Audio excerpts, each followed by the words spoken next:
প্রিয় মুসলমান, সাতক্ষীরাবাসী ওরে এতিম বলে নিল না কেউ, নিলেন বিবি হালিমা।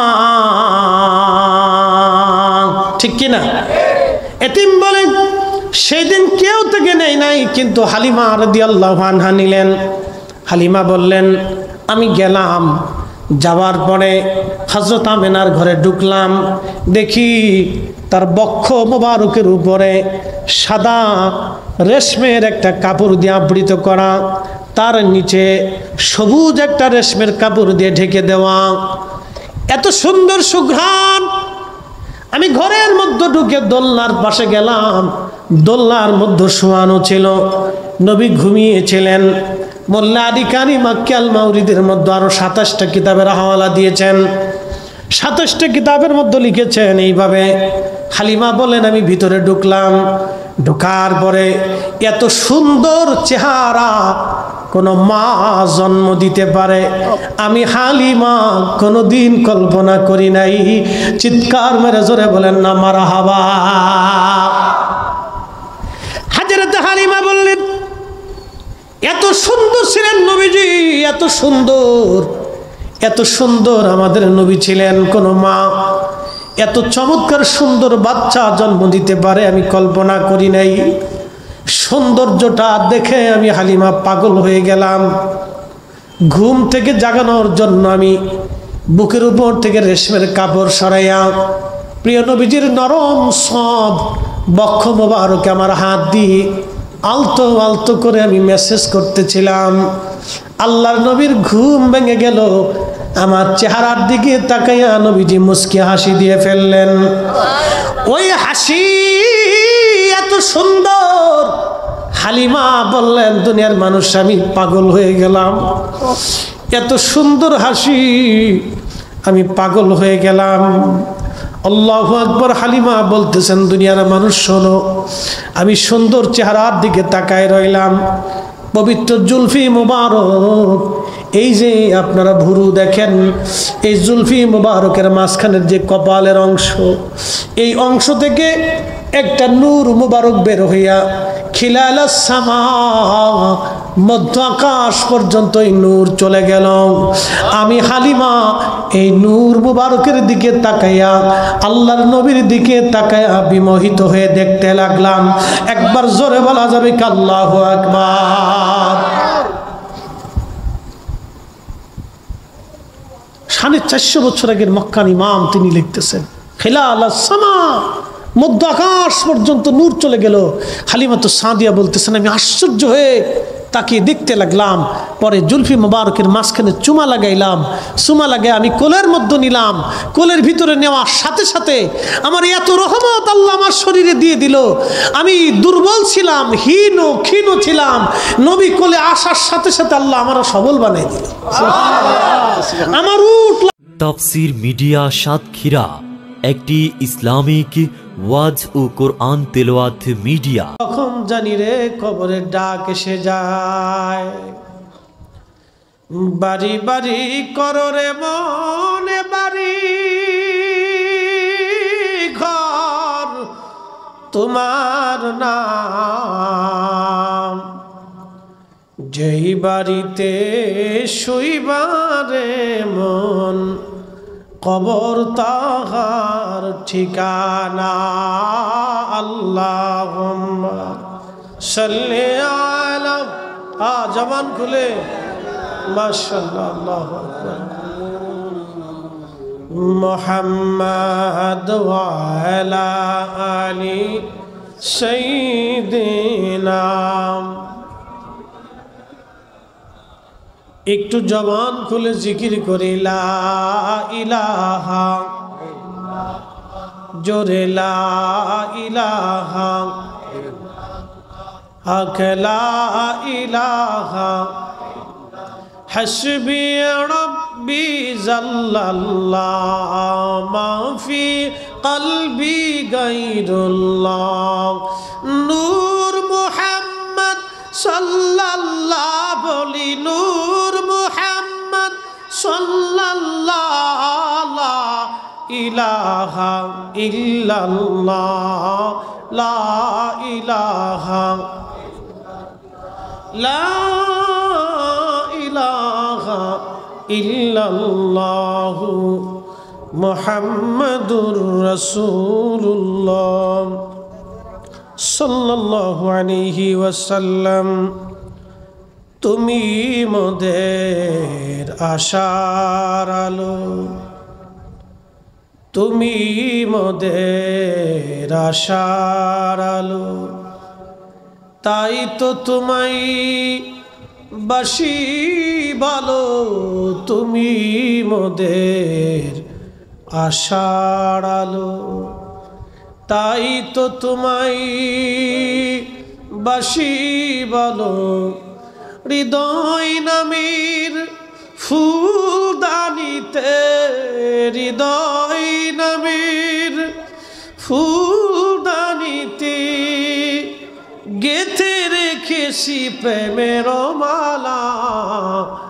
ইয়া রাসূলুল্লাহ ইয়া হাবিবাল্লাহ, ইয়া রাসূলুল্লাহ ইয়া হাবিবাল্লাহ, ইয়া রাসূলুল্লাহ।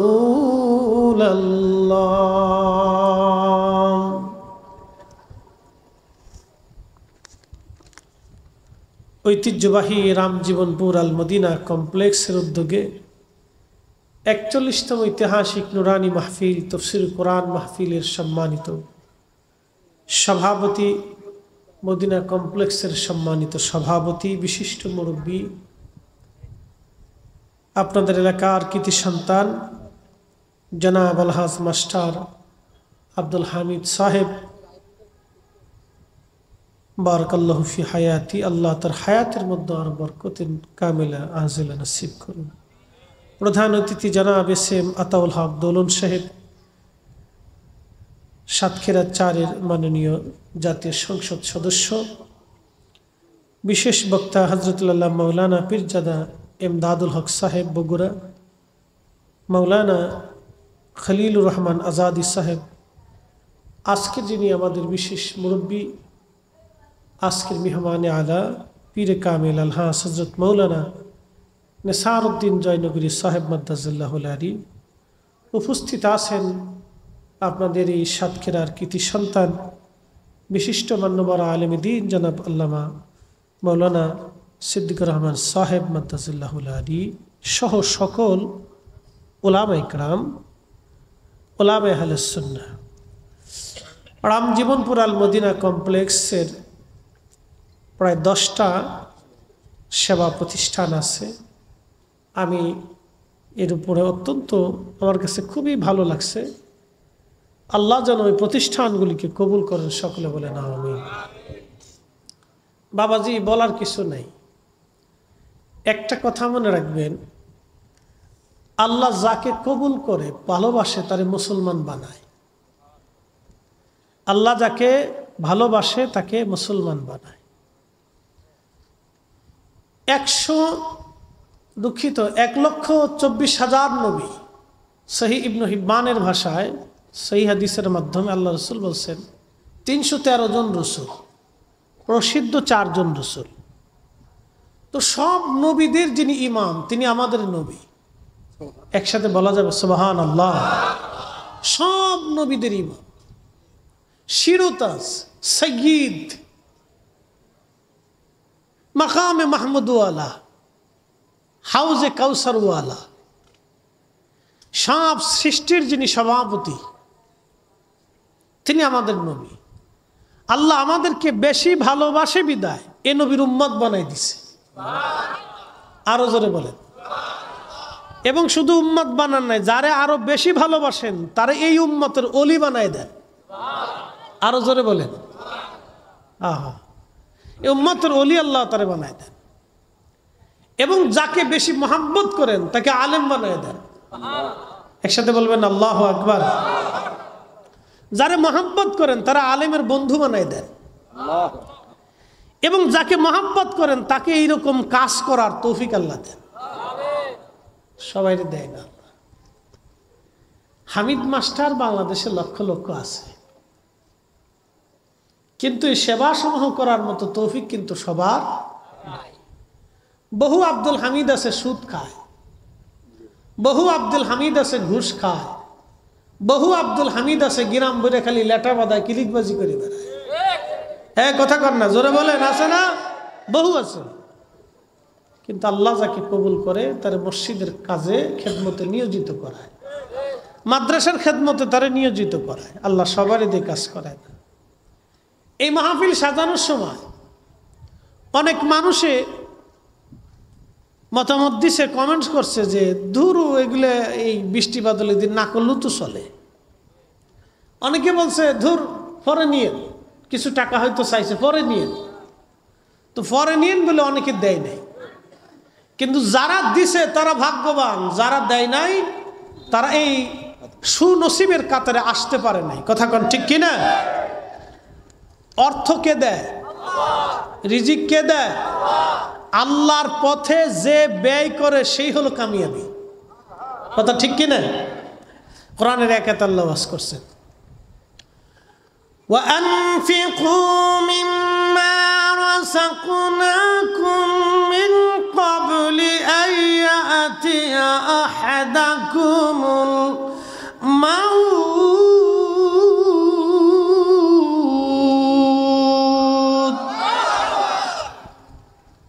ও বান্দা, তোমার আমি রিজিক দিছি, অর্থ দিছি, খাবার দিছি। এই আম গাছ, একই মাটির ভিতরে আমরুপালি, আমভোগ, ল্যাংড়া, কানা, বুবা, এক একটার এক এক নাম আর কি, আমি অত জানি না। তো এক এক আমের এক এক নাম, এক এক আমের এক এক স্বাদ, মাটি একটাই। একসাথে বলবেন আল্লাহু আকবার। এ কারিগরকে বুঝে যাবে না। সাতক্ষীরাবাসী, শ্যামনগরবাসী,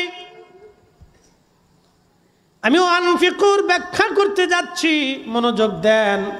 এই মাটি কিন্তু একটা আম গাছ, হরেক রকম, হরেক রকমের, হরেক রকমের স্বাদ। জিব্বা বাবা কয়টা? একটা জিব্বা দিয়ে যেই মালিক হরেক রকমের আমের স্বাদ নিয়ে আইলেন, এক মাটির ভিতর থেকে যেই মালিক হরেক রকমের আম আনাইলেন, সেই মালিকই হুকুম দিলেন, বান্দা আমি তোমার রিজিক দিলাম, এই রিজিক আমি আল্লাহর পথে তুমি ব্যয় করো। তোমার মরণ আসার আগে, মরণ আসার আগে, মরণ আসার আগে।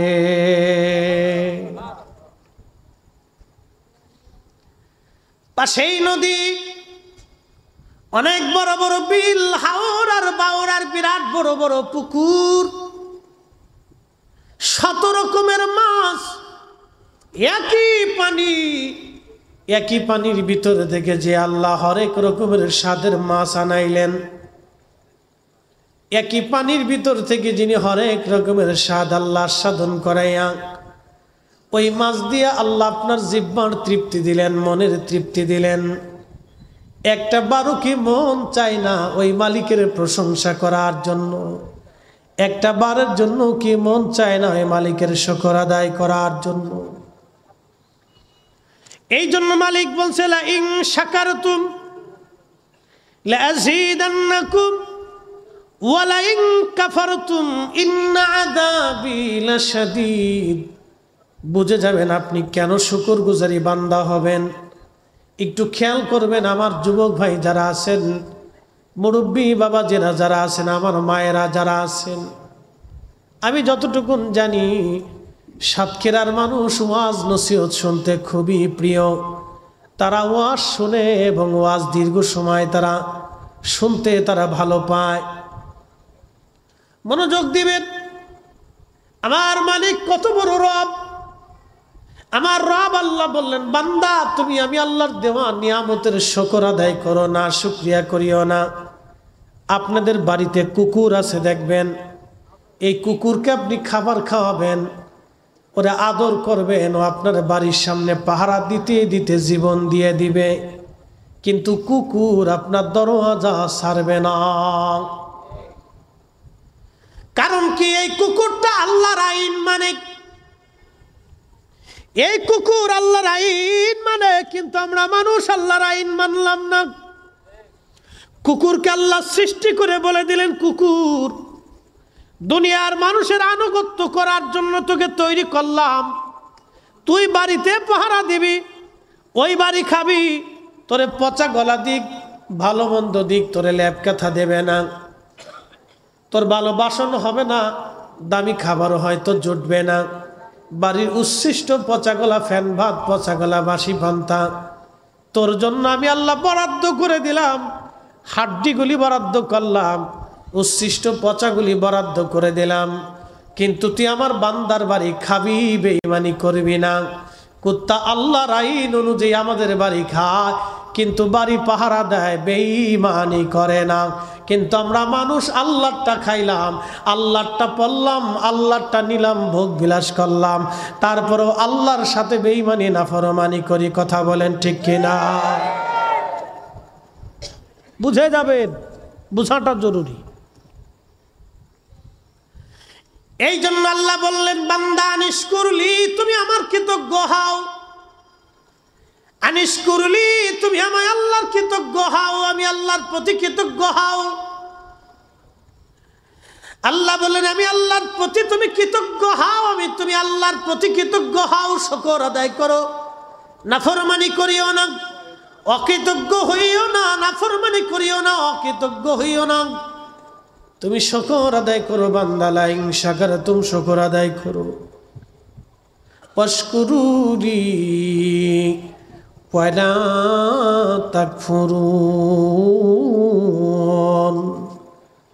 বান্দা তুমি আমি শুকর আদায় করো, নাফরমানি তুমি করিও না, না শুকরিয়া তুমি করিও না, অকৃতজ্ঞ হইও না। প্রিয় সাতক্ষীরার মুসলমান, খুবই মনোযোগ দিয়ে শুনে যাবেন যে আল্লাহ বন জঙ্গলে পশু পাখি দিয়া, গাভীর দুধ আর উট ছাগল দুম্বা ভেড়া দিয়া, সন্তান আর স্ত্রী দিয়া, বাবার মা দিয়া, দুনিয়াদারি দিয়া, সুন্দর করে সমাজকর্ম, এই সবুজ শ্যামল পৃথিবী, আকাশ, চন্দ্র, সূর্য এবং বাতাস দিয়া যে আল্লাহ আমাদের কলিজাকে ঠান্ডা বানাইলেন। যদিও আপনারা সমুদ্রের পাড়ের মানুষ, উপকূলীয় এলাকার মানুষ, আপনাদের কষ্ট হয়। এই যে দেখেন আল্লাহ একটা ঝড় তুফান আল্লাহ দিলেন সারা বাংলাদেশে। এই ঝড় তুফান শুধু যায় না, এর সাথে বৃষ্টিও আল্লাহ দিলেন। কোটি কোটি হেক্টর জমিতে আল্লাহ পানি দিয়ে ভরে দিলেন, সবুজ শ্যামল করে দিলেন। মেশিনের পানির ফসল, বৃষ্টির পানির ফসল এক না। বৃষ্টির পানির ভিতরে আল্লাহ প্রোটিন দিয়ে রাখেন, বৃষ্টির পানির ভিতরে বরকত লুকায়িত থাকে। ওই বৃষ্টির পানি যখন জমিনের মধ্যে পড়ে, জমিন সজীব হয়ে যায়, জমিনে ফসল বেড়ে যায়, গাছ তরুলতা সজীব হয়ে ওঠে। দেখেন, যদিও আপনাদের কষ্ট হয়েছে, কিন্তু কোটি কোটি মানুষের উপকার হয়েছে, কোটি কোটি মাখলুকের উপকার হয়েছে, কোটি কোটি ফসল, হেক্টর জমির ফসলের উপকার হয়েছে। যদিও আপনাদের অনেকের ক্ষতি হয়েছে, কিন্তু কোটি কোটি মানুষের উপকার হলো। এত প্রচন্ড গরম যিনি ঠান্ডা বানাই দিলেন, একসাথে বলেন সেই ক্ষমতার মালিককে। না না, হাত উঁচু করে বলেন কে? ঘূর্ণিঝড় কি আবহাওয়া অধিদপ্তরের অধীনে? আল্লাহর অধীনে। জোরে বলেন, কার অধীনে? তাহলে এই ঘূর্ণিঝড় আইন মানে কার? সূর্য আইন মানে কার? এই সমুদ্র আইন মানে কার? সুন্দরবনের গাছ কি আপনারা লাগাইছেন? তো লাগাইলো কে? এই হাজার হাজার বছর ধরে সুন্দরবনের গাছ আল্লাহ লাগাইয়া, সমুদ্রের পরে বিরাট বড় সুন্দরবন দিয়া আল্লাহ আপনাদেরকে প্রকাশ্য একবারে ওপেন ঝড় আর তুফান থেকে বাঁচাইয়া আল্লাহ আপনাদেরকে নিরাপত্তা দিলেন। তাহলে বলেন, দিন শেষে আইন মানব কার? না না, চিৎকার মেরে বলেন, আইন মানব কার? সেজদা হবে কার? জিকির হবে কার? আল্লাহর কোরআন বলতেছে, কুল, হুজুর আপনি বলে দেন, ইন্না সলাতি ওয়া নুসুকি ওয়া মাহইয়ায়া ওয়া মামাতি লিল্লাহি রাব্বিল আলামিন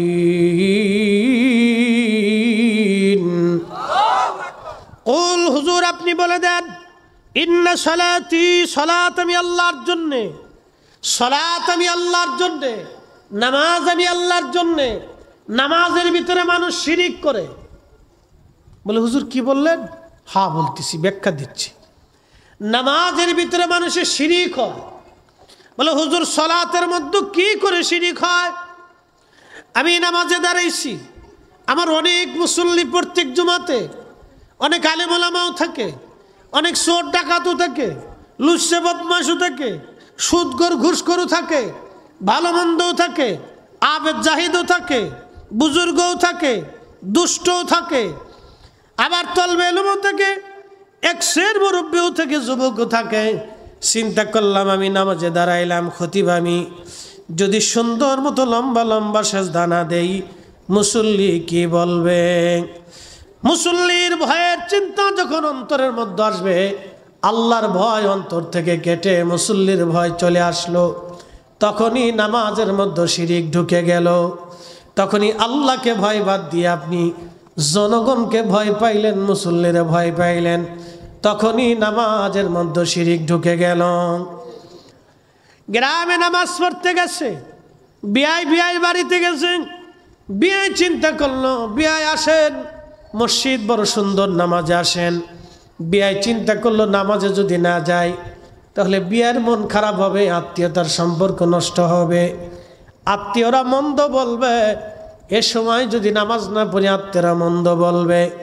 ঠিক তখনই আত্মীয়তার ভয় যখন অন্তরে আসলো, আল্লাহর ভয় বাদ দিয়া তখনই নামাজের মধ্যে শিরিক ঢুকে গেল। সমাজে বিচার সালিশ বসেছে, চেয়ারম্যান সাহেব অথবা ইমাম সাহেব হুজুর অথবা পীর সাহেব হুজুর বলল বার সালিশ দরবার পরে করবো, জোহরের আজান পড়ছে, আসেন নামাজ পড়ে আসি। ওর ভিতরে দেখবেন কিছু সংখ্যক মানুষ বেনামাজি, নামাজ পড়ে না। এরা চিন্তা করলো যদি নামাজে না যায় সমাজ কি বলবে, সমাজ কি বলবে, আজ দুর্নাম হবে, চলো নামাজে যাই। তখন তারা সমাজের ভয়ে নামাজে যায়। আল্লাহ রসুল বললেন উম্মত তখনই নামাজে শিরিক এসে যাবে। এই যে জুমার দিনে সাপ্তাহিক কিছু মুসল্লি আছে, সারা সপ্তাহের মধ্যে নামাজ পড়ে না, শুধু জুমার নামাজ পড়ার জন্য যায়। জুমার নামাজের আজান পড়লে গোসলাদি করে সেন্টেড মেরে একটু ভাব চক্কর দিয়া মসজিদে ঢুকে সবার পরে বের হয় সবার আগে। কি কথা কন না, কে আছে না? মসজিদে ঢুকে সবার পরে বের হয় সবার আগে। বিরাট মুসল্লি, সপ্তাহে হাজিরা দিতে গেছে। এই যে চিন্তা করলো সপ্তাহে জুমার নামাজ যদি মসজিদে না যায় সমাজের মানুষ কি বলবে, তখন আর নামাজে আল্লাহর ভয় নাই, ভয় হয়ে গেল সমাজের। কিন্তু আমাদের নামাজ হবে কার জন্য? আল্লাহর কুরআন বলতেছে قد أفلح المؤمنون الذين هم في صلاتهم خاشعون।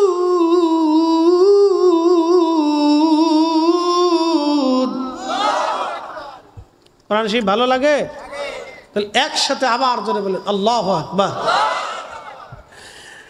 আল্লাহর কোরআন বলতেছে হুজুর সফল কাম সে, কামিয়াবি হাসিল করলো সে, জিন্দেগি কামিয়াব তার, যে নামাজের মধ্যে খুশু অবলম্বন করে একাগ্র চিত্তে শুধু আপনি আল্লাহর ভয়ে, আমি আল্লাহর ভয়ে, রসুল আপনি বলে দেন আমি আল্লাহর ভয়ে, আমি আল্লাহর জন্যে, আমি আল্লাহকে খুশি করার জন্যে যে সলাতে দাঁড়ায় যায়, যে সেজদাতে চলে যায়, যে নামাজি কামিয়াবি, সেই প্রকৃত মুমিন, সেই সফল কাম হবে। নতুবা সফল কামের আর কোনো সুযোগ নাই।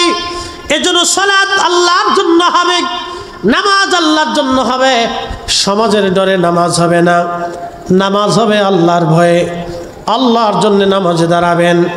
কালকে জুমার দিন আসতেছে, এই জুমার দিনের ফজিলত আল্লাহ রসুল উম্মতকে বলেন উম্মতেরা জুমার দিন আজান পড়ার সঙ্গে সঙ্গে ইয়া আইয়ুহাল্লাযীনা আমানু ইযা নুদিয়া লিস-সালাতি মিন ইয়াউমিল জুমআতি ফাসআউ ইলা যিকরিল্লাহি ওয়া যারুল বাই'। হে ঈমানদার, জুমার নামাজের আজান যখন পড়ে যায় তুমি বেচা বিক্রি বন্ধ করো, ব্যবসা বন্ধ করো, চাকরি বন্ধ করো, ক্ষেত খামার বন্ধ করো, সংসার বন্ধ করো, গরু ছাগল বন্ধ করে দাও, বেচা বিক্রি বন্ধ করো, সমাজ সমাজ বন্ধ করো, তোমার জীবনের সব চাহিদা বন্ধ করো। এখন নামাজের জন্য রেডি হও, নামাজের জন্য তৈরি হও, আল্লাহর স্মরণে মসজিদের দিকে তুমি ধাবিত হও। দালিকুম খায়রুল লাকুম ইন কুনতুম তা'লামুন। যদি তুমি বুঝো এটার ভিতরে বিরাট কল্যাণ নিহিত আছে। আল্লাহর নবী বললেন, জুমার দিনে যে মুসল্লি গোসল আদি করিয়া সুন্দর পোশাক পরিয়া, চমৎকার পোশাক পরিয়া পায়ে হেঁটে হেঁটে হেঁটে হেঁটে মসজিদে চলে যায় আদবের সাথে, মসজিদের প্রথম কাতারে ইমামের কাছাকাছি বসে আদবের সাথে খুতবা শুনে ধীর স্থিরতার সাথে নামাজ আদায় করে খুব আদবের সাথে বের হইয়া আবার হেঁটে হেঁটে হেঁটে হেঁটে বাড়ি চলে আসে। সুনান তিরমিজিতে বিশুদ্ধ সনদে আল্লাহর নবী বললেন, উম্মতেরা শুনে নাও, প্রত্যেক কদমে কদমে আমার আল্লাহ 1 বছরের নফল রোজা এবং নফল নামাজ 1 বছর একটানা করলে যে নেকি হয়, প্রত্যেক কদমে কদমে আল্লাহ ওই জুমার মুসল্লির কদমে কদমে আল্লাহ নেকি লিখে দেয়। না না, আরো জোরে বলেন আল্লাহু আকবার। তাহলে মসজিদে জুমার নামাজে যাবেন, ধীর স্থিরতার সাথে যাবেন। অনেকে মসজিদে যায় হইচই করে, হই হুল্লা করে, চিল্লা ফাল্লা করে, লাফালাফি করে, সালিশ দরবার করে, এই গল্প সেই গল্প, এই আলাপ সেই আলাপের অত হয়ে যায়।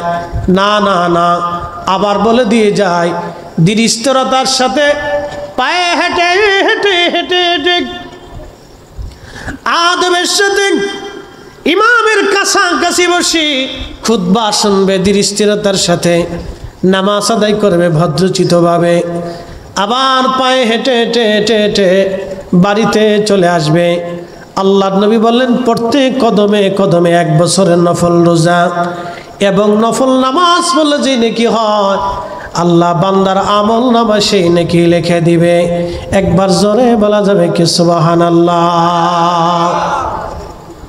সালাত নামাজ এটা আল্লাহর জন্য, এই সালাত আল্লাহর জন্য হামিদ, ওয়া নুসুকি কুরবানি আল্লাহর জন্য। একসাথে বলবেন আল্লাহু আকবার। এখন কুরবানি হয়েছে ফ্রিজের জন্য, এই আস্তে বলেন কেন, জোরে বলেন। এখন কুরবানি হয়েছে ক্রেডিট দেখানোর জন্য, 5 লাখ টাকার একটা গরু কিনবো, সমাজের এলাকার লোক বলবে না বিরাট বড় গরু দিছে। এই আস্তে বলেন কেন, জোরে বলেন। এ কুরবানি হবে? লাভ নাই, শুধু গরুটাই জবাই হবে, শুধু গরুটা জবা হবে। সমাজ দেখানোর জন্য, রাষ্ট্র দেখানোর জন্য, ক্রেডিট হাসিল করার জন্য, গোশত পাওয়ার জন্যে, গোশত খাওয়ার জন্যে, ফ্রিজে উঠানোর জন্যে, বাহবা নেওয়ার জন্যে কুরবানি যারা করে, স্ত্রীকে খুশি করার জন্যে, সন্তানকে খুশি করার জন্যে কুরবানি যারা করে, এই কুরবানির 4 পয়সা মূল্য নাই। এটা ইব্রাহিম আলাইহিস সালামের প্রকৃত সুন্নাহের রীতি না। ইব্রাহিম আলাইহিস সালামের সুন্নতের রীতি ইখলাসের সঙ্গে আল্লাহকে খুশি করার জন্য কুরবানি। এই কুরবানি কয়জনের হয়? আমাদের দেশে আছে কিছু মানুষ সুদের টাকার কুরবানি, ঘুষিয়া টাকার কুরবানি, মানুষের মেরে দেওয়া টাকার কুরবানি। কি কথা কর না কেন? এই কুরবানির 4 পয়সা দাম নাই। খুশি করব কাকে? আল্লাহ।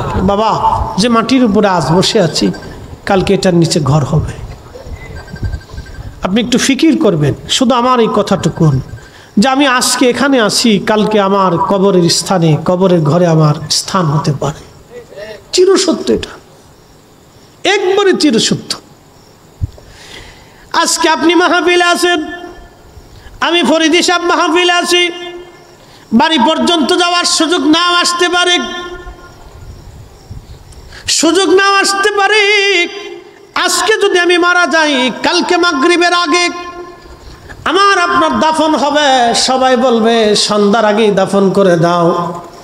তারপর আর একটা কথা আছে, বিজ্ঞানের গবেষণায় 24 ঘন্টা পরে প্রত্যেক মানুষের পায়খানার রাস্তা দিয়ে একটা পোকা বের হইয়া তামাম শরীরের মধ্যে ছড়ায় যায়।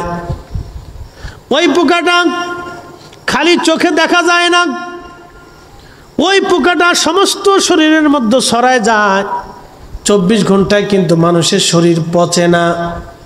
ওই পোকাটা পায়খানার রাস্তা থেকে বের হয়ে আসে, পেটের ভিতর থেকে সারা শরীরের মধ্যে ছড়ায়া পচা দুর্গন্ধ, বিশ্রী দুর্গন্ধ মানুষের মধ্যে ছড়ায় যায়।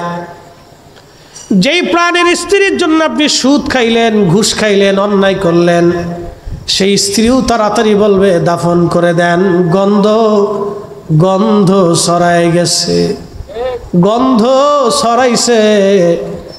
যে সন্তানের জন্য হারাম খাইছেন, ওই সন্তান বলবে গন্ধ, বাবারে তাড়াতাড়ি কবরে দিয়ে দেন।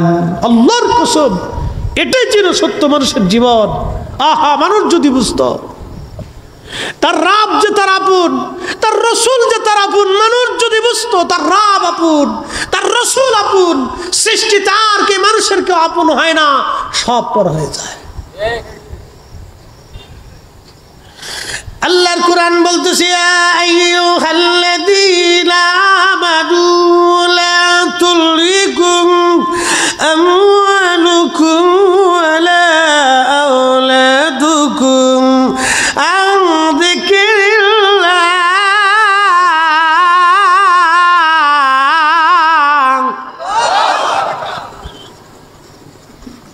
এই বান্দার সন্তানের প্রেমিক, সন্তানের মোহে, সম্পদের প্রেমে পড়ে আমি খোদা থেকে, আমি মালিক, আমি আল্লাহর জিকির থেকে তুমি জুদা হইও না। আমি আল্লাহর জিকির থেকে জুদা হইও না, নামাজ থেকে জুদা হইও না, হক হালাল থেকে জুদা হইও না, রোজা থেকে জুদা হইও না, সামর্থ্য যদি হয় হজ করা থেকে, যাকাত দেওয়া থেকে জুদা হইও না। সাতক্ষীরাবাসী কষ্ট হইতেছে আপনাদের? ইনশাল্লাহ বেশি কষ্ট দেব না। আমি এভাবেই একটা মধ্যবর্তী সময়ে আপনাদেরকে কিছু মূল্যবান কথা বলার চেষ্টা করব। আমার বলার কোনো শক্তি নেই, যিনি বলান তিনি যদি শক্তি দেন তাহলে বলতে পারব, কথা ঠিক কিনা? আমার বলার কোনো শক্তি নাই, কোনো সামর্থ্য আমাদের নাই। আল্লাহ জবান দিয়ে বলান তাই বলি। ওয়াজ করার আগে কোনোদিনও আমরা কিন্তু এই করে আসার সুযোগ নেই, মানে সিলেবাস কমপ্লিট করে যে এই বিষয়ের উপরে শুধু আলোচনা করব, এটা কমপ্লিট হয় না। একজন বক্তা তার জবান থেকে আল্লাহ নানান কথা বের করে দেয়, নানান কথা বের করে। আপনারা দেখেন আমার কথা শোনার জন্য বসে রয়েছেন, আমার কি আছে কথা? কিছু নেই, কিন্তু আল্লাহর কথাগুলি শুনতে আপনাদের কাছে ভালো লাগতেছে। আসতে বলেন কেন? জোরে বলেন। আল্লাহর কালামের কথা শুনতে আপনাদের কাছে কি লাগতেছে? ভালো লাগতেছে। কেন? এর পরিচয় আল্লাহর কোরআনে দিয়ে দিছে। কেন ভালো লাগতেছে আল্লাহ এখানে বলে দিছে, ওয়াইদা তুলিয়াত আলাইহিম আয়াতুহু যাদাতুহুম ঈমানা।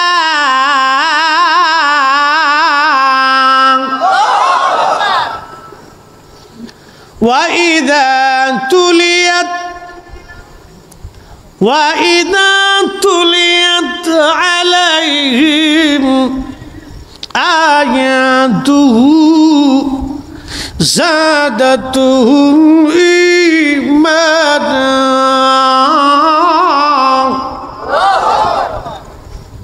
কোরআন বলতেছে তারা মুমিন যখন তাদের অন্তরে আল্লাহর স্মরণ, কোরআনের আয়াতগুলি তেলাওয়াত করা হয়, যারা মুমিন তাদের অন্তরে ঈমান বেড়ে যায়, ভালো লাগে, ভালো লাগে, ভালো লাগে, আরো শুনতে তাদের মন চায়। আর যারা কমিন বেঈমান, কোরআনের আলোচনা শুনলে তাদের গায়ে জ্বালা ধরে যায়। কথা কোন ঠিক কিনা?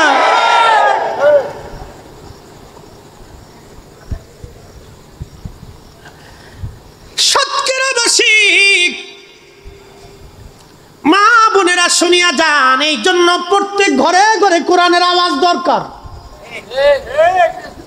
আজকে তেলাওয়াত বন্ধ হয়ে গেছে। আমার মসজিদের সেক্রেটারি হিসেবে রমজানে তার ছেলে মেয়েরা, স্ত্রী পুত্র পরিবার থেকে প্রায় 100 খতম কোরআন দেয়। একসাথে বলবেন না মারহাবা? শেষ জুমাতুল বিদাতে আমার কাছে এসে বলে, হুজুর 100 খতম দোয়া করবেন, বকশিস করে দেন। 100-র মতো খতম দেয়। তাহলে তার সন্তানরা কিভাবে, মেয়েরা কোরআনের হাফেজা পড়তে থাকে। আল্লাহু আকবার। আর আমার দেশের মেয়েরা খালি ফেসবুক টিপতে থাকে। কি এক বদ মানে অভ্যাস হয়ে গেছে, সর্বনাশ। আহা, আগের যুগে দেখেছি দাদি নানিরা ভাঙ্গা ভাঙ্গা গলায় কোরআন পড়তো। অত বিশুদ্ধ ছিল না, কিন্তু ভাঙ্গা ভাঙ্গা গলায় কোরআন পড়তো। যদিও এত বিশুদ্ধ ছিল না, কিন্তু ইখলাস ছিল অন্তরের মধ্যে। এত বেশি ইখলাস ছিল, তারা প্রত্যেক দিন সকালবেলা কোরআনের আওয়াজ দিত। প্রত্যেক ঘরে যদি সূরা বাকারা তেলাওয়াত হয়, মনে রাখবেন সূরা বাকারা প্রত্যেক ঘরে যদি তেলাওয়াত হয়, ওই ঘরে জিন ভূত প্রেত শয়তান বদমাশ বালা মুসিবত ওই ঘরের ভিতরে প্রবেশ করতে পারে না। একবার জোরে বলা যাবে কি মারহাবা? সূরা বাকারার ফজিলতে আসছে। সূরার নাম কি? জোরে বলেন, জোরে বলেন, জোরে জোরে। সূরা বাকারা। আলিফ লাম মিম যালিকাল কিতাবু লা রাইবা ফীহি হুদাল লিল মুত্তাকিন আল্লাযীনা ইউমিনুনা বিল গায়বি ওয়া ইউকিমুনাস সালাতা ওয়া মিম্মা রাযাকনাহুম ইউনফিকুন ওয়াল্লাযীনা ইউমিনুনা বিমা উনসিলা ইলাইকা ওয়া মা উনসিলা মিন ক্বাবলিক ওয়া বিল আখিরাতি হুম ইউকিনুন। সূরা বাকারা যদি কেউ তেলাওয়াত করে, জিন ভূত শয়তান তার ঘরের মধ্যে আসবে না, বালা আসবে না। আর একটা আয়াত আছে কোরআনের ভিতরে, সূরা বুখারীর সহিহ বুখারী শরীফের ভিতরে ফাজাইলুল কোরআনের ভিতরে এসেছে। আল্লাহর নবীর সাহাবী আবু হুরায়রা রাদিয়াল্লাহু আনহু বলেন, আল্লাহর নবী আমাকে বললেন, আবু হুরায়রা বাইতুল মাল তুমি পাহারা দেবা। আবু হুরায়রা বললেন, আমি বাইতুল মাল পাহারা দেওয়ার জন্য রাত্রিবেলা বসে আছি। এমন সময় দেখি বাইতুল মালে একটা চোর আসছে। এই যে আমরা যারা হাজি হজ করতে যাব, মাস্টার সাহেব জানে হজের সময় মক্কায়ও চুরি হয়। কি আশ্চর্য! তাওয়াফকালীর সময় চুরি করে, হজে চুরি হয়, হাজিদের মাল সামানা চুরি করে। আর আজকে থেকে না, ও আগে থেকে। আচ্ছা আপনাদেরকে বলি, জবাব দিবেন তো, হজের মাল সামানা চুরি করে হিন্দুরা না? একসাথে বলে, হিন্দুরা, ইহুদিরা, খ্রিস্টানেরা, বৌদ্ধরা? তো কারা? তো যে হজের হাজিদের টাকা চুরি করে ও মুসলমান নি? বুঝে যাবে। মাকালের ফল দেখতে ভালো, উপরে লাল নীল ভিতরে কালো, ঠিক কিনা? মাকালের ফল দেখতে ভালো, উপরে লাল নীল ভিতরে কালো। সারা জীবন এমনি গেল দয়াল, খাইতে আমরা পারলাম না। যার ভিতরে নাই রসুলের প্রেম, তার সাথে ভাব কইর না। কথা বলেন। যার ভিতরে নাই কোরআনের প্রেম, তার সাথে ভাব কইর না। মাকালের ফলের অভাব নাই, নামে মুসলমান, কাজে নাই। কি কথা কর না, ঠিক কিনা? মসজিদে এখনো জুতা চুরি হয়, কারা করে? অথচ আমরা মুসলিম মুসলিম মুসলিম মুসলিম যারা জীবন দিয়েছে মিথ্যা বলে নাই, মুসলিম যারা কুফফারদের সামনে হাসতে হাসতে জীবন দিয়েছে, কাফেরের কাছে মাথা নত করে নাই। আমরা মুসলিম, ফিলিস্তিনের মুসলমানেরা হাসতে হাসতে জীবন দিয়ে দেয়, ইসরায়েলের কাছে মাথা নত করে নাই। কথা বলেন ঠিক কিনা?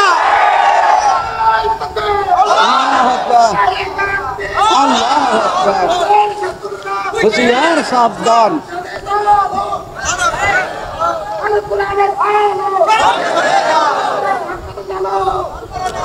প্রিয় মুসলমান আমার, খুব মনোযোগ দিয়ে, মুসলমান ফিলিস্তিনে আজ শহীদ হয়ে গেছে।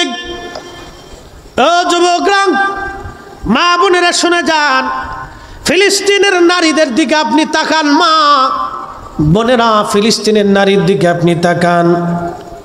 মা সন্তান মরে গেছে কোলের মধ্যে, ছিন্ন বিচ্ছিন্ন সন্তানের লাশ, কিন্তু মা হেজাব ছেড়ে দেয় নাই।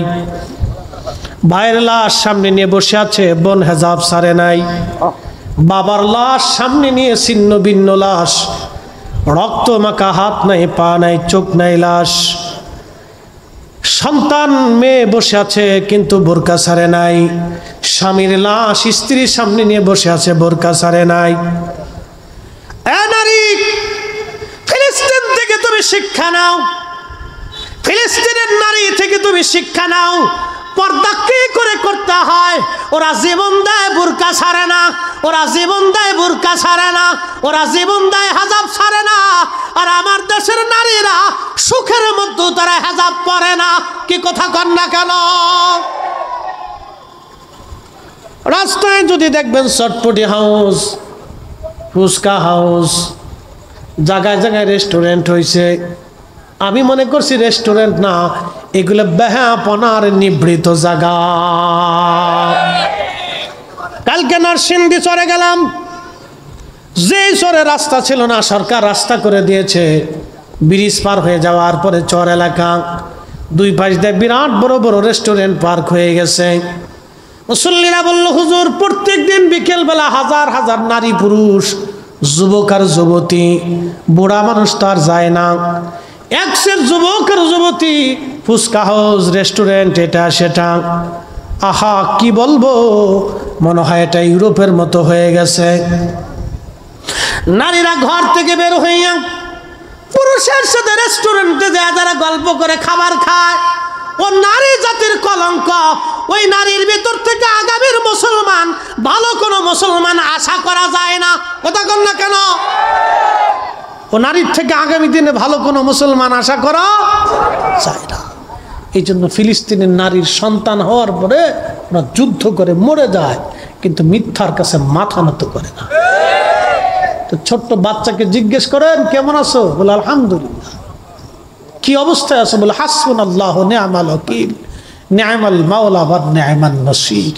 আহা, জবাব শুনলে প্রত্যেকটা শরীরের লম্ব খাড়াই যায়। বলে কি বাচ্চা,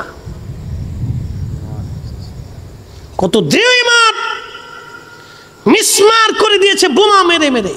প্রত্যেকটা বিল্ডিং এ 2-4টি করে বোমা মারছে।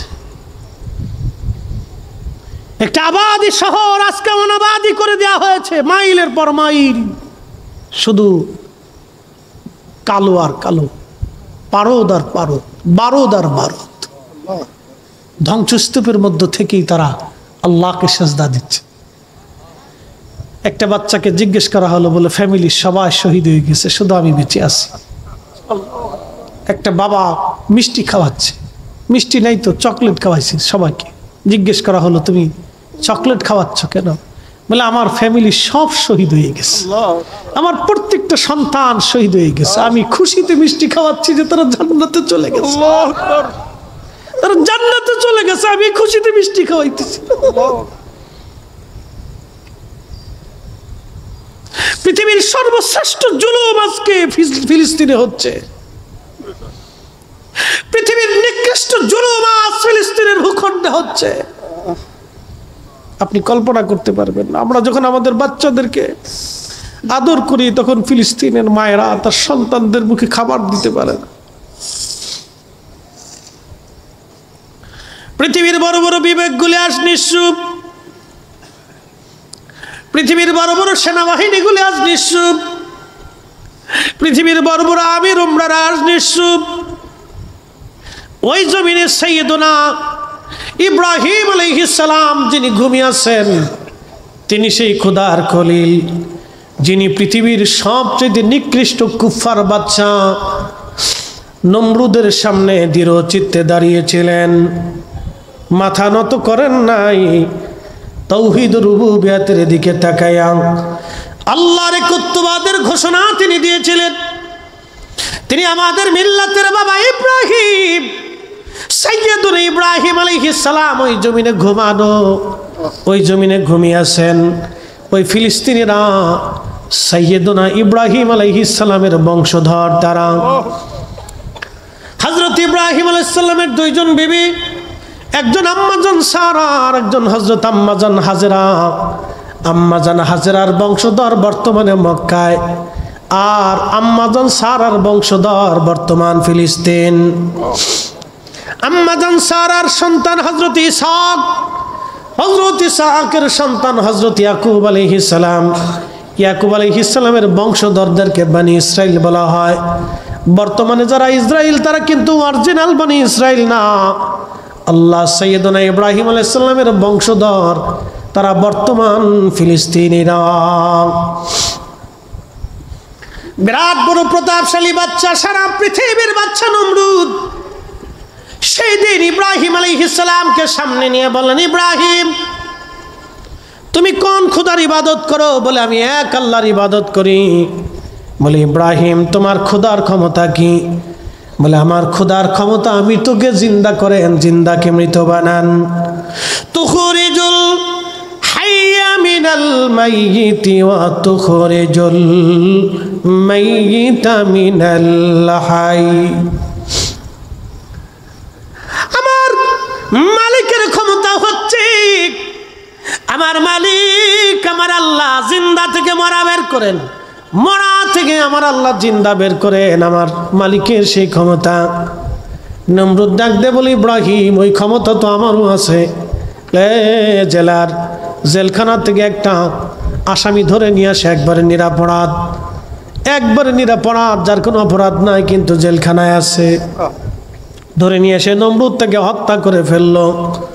অপরাধী মৃত্যুদণ্ডপ্রাপ্ত আসামিকে জেলখানার থেকে খালাস করে দিয়ে নমরুদ বলল, দেখ ইব্রাহিম তোর খোদার যে ক্ষমতা, সেই ক্ষমতা তো আমারও আছে। আমি একেবারে নির্দোষকে খালাস করে দিলাম, হত্যা করে ফেললাম, আর আসামিকে আমি হত্যা করে খালাস করে দিলাম। দেখ তো আমি বাঁচাই দিলাম, যেটা বাঁচবে মেরে ফেললাম, ওই ক্ষমতা তো আমারও আছে। আল্লাহর খলিল দেখলেন এটা তো বেহায়া, এই বলদের সাথে তর্ক করা বৃথা। ডাক দেয় বলে, নমরুদ রে আমার খোদার আর একটা ক্ষমতা আছে। বলে কি ক্ষমতা বলো? আমার খোদা প্রত্যেক দিন পূর্বাকাশ থেকে সূর্য উঠাইয়া পশ্চিমে ডুবায় দেয়। তোর যদি ক্ষমতা থাকে নমরুদ, পশ্চিম দিকে সূর্য থেকে উঠাইয়া পূর্ব দিকে ডুবায় দে দেখি। নমরুদ ডাক দিয়ে বলল, না এটা তো সম্ভব হবে না। নমরুদ জানে সূর্য পশ্চিম থেকে পূর্ব দিকে উঠানোর কোনো সুযোগ নমরুদের নাই।